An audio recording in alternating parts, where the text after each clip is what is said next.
this is my third week in Peru, and I've decided to take a trip up to see Machu Picchu. It's one of the main tourist attractions in the area, so I thought, why not? Now, part of the trip, it takes 2 days, and you go via Machu Picchu town itself, and on the way there's a few sites that the tour guides take you over to see. This is one of the real touristy types of places. It's a sanctuary for llamas and alpacas, and here they rescue a whole bunch of them. And this little guy, he was really good at climbing, so he's got his own cage with really tall fences. Felt really sorry for him. Here they do some traditional weaving using traditional materials to get the colours in place and show you exactly how it's done from start to finish. Fascinating stuff. And then as you've gone round the tour and you finish, you can actually go into the store at the end and see and buy the actual goods themselves, some of which have been actually made by hand on site using the alpaca fur from the animals they've got in their own yards. It's so cute and so tasty. So this is it then. This is the alpaca materials. Maybe the most important lesson that you can learn, because in many places offer you fake things like originals. So you have to know how feels the real one and why it's so valued, the alpaca fur, in all around of the world. This is the most common sweater that you'll see in all around of the world, in all around of the streets, in the different markets, in the Sacred Valley, in Aguascalientes, in Cusco too. Many vendors offer this as baby alpaca, and sometimes could be confused because has these artisanal designs, but actually this is just polyester acrylic synthetic. This is not baby alpaca. Actually we call this like maybe alpaca. I'll give you 3 simple tips so you can recognize the real between the fake. The first quality, it's the temperature. Always an alpaca piece feels cooler. Feels cold.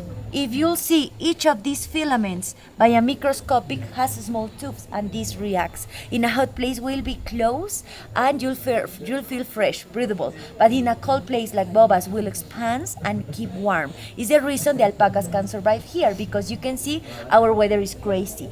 The second quality is this silky texture. Always an alpaca piece feels like silky. If you pass your fingers, you have to feel an oily sensation. It feels like humid. But if you compare with this feels dry, spongy, and rough. And the last characteristic, it's the weight. If you hold these 2 pieces, always an alpaca piece, it's heavier, has a weight. And this is very light because it's just plastic. Come proof. With the stores being up in the mountains, and they are way up in the mountains, this was a good few hundred feet above Cusco, and that's high enough. They have some amazing materials, but they survive just because they've got bus loads of tourists being brought through and brought up to see them. After we'd had the tour around the store and around the alpacas and around the llamas, we set off again. This time we're off to the Sacred Valley. Now, the scenery was absolutely amazing. The mountains were just absolutely breathtaking, quite literally, because you're that high up that you really do actually struggle to breathe. Amazing sights, wonderful to see, and it wasn't really that long of a journey before we started getting into the first Aztec buildings.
3,400 metres. Some Inca terraces. I'm struggling a bit. Fab to see. Oh, flip me. Struggling with the road.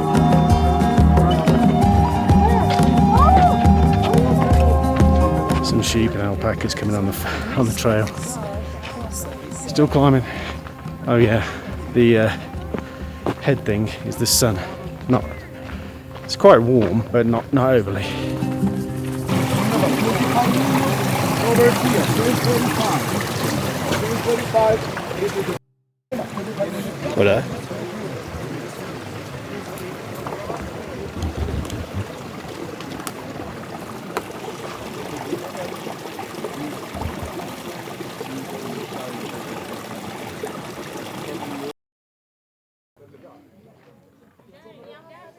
There's me thinking I was somewhat fit, getting my arse handed to me on these climbs. Very breathless. After the climb, and boy did it feel like a climb. Not at that far to go altitude, now, you really do feel it on your lungs. But anyway, you carry on, and eventually you're presented with your first sight of the walls. Now this is something that I was really keen to see. You know, I've seen it on Instagram, I've seen it on loads of pictures, and actually getting to see those blocks and how closely mated they are together just flipping blew me away.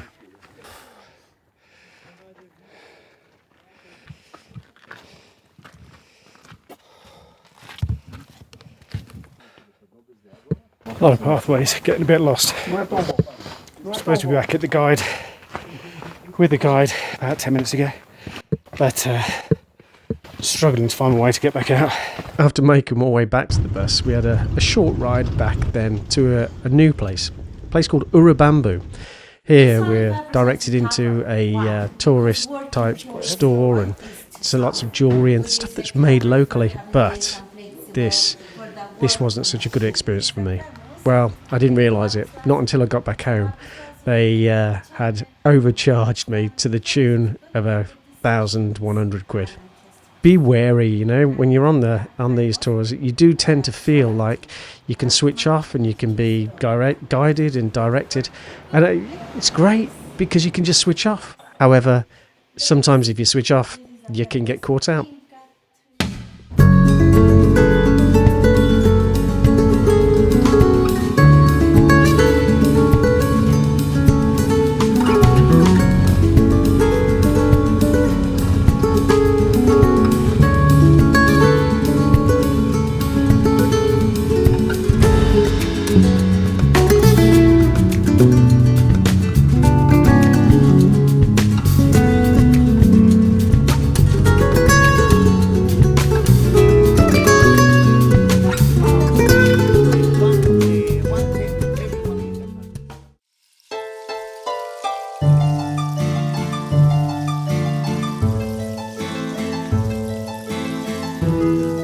Here at Ollantay Damble, this is where I really started to see what I wanted to see. I mean, look at this. The actual blocks put together in such a way that it was just paper gaps between them. It's ridiculous. Of course, there's many years of differing architecture going on here. There's the really old stones that have got these minute gaps between them, virtually nothing. And then there's some later stuff that's been just kind of made to be built on top. I mean, look at these gaps, man. There's nothing there. And they're designed in such a way so this earthquake region that it's sat in, where there are 7 fault lines across here, when the earthquakes hit, they actually shake and then return back locked together even stronger.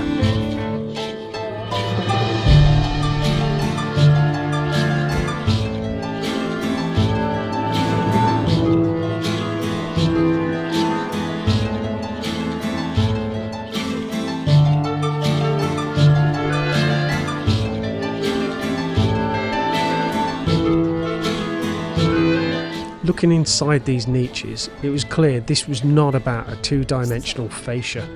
This was about 3-dimensional geometry.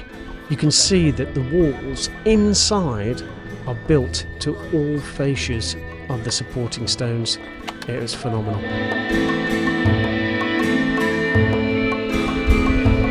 Give you an idea, 959. Look, fully outstretched. This thing's massive. These are massive.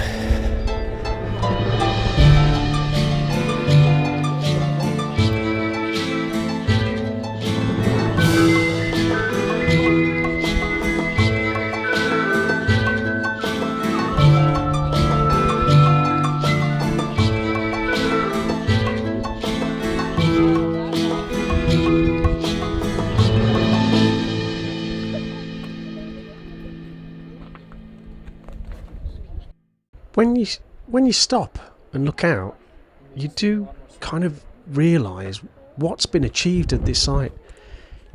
You are so high up, and these blocks are absolutely humongous.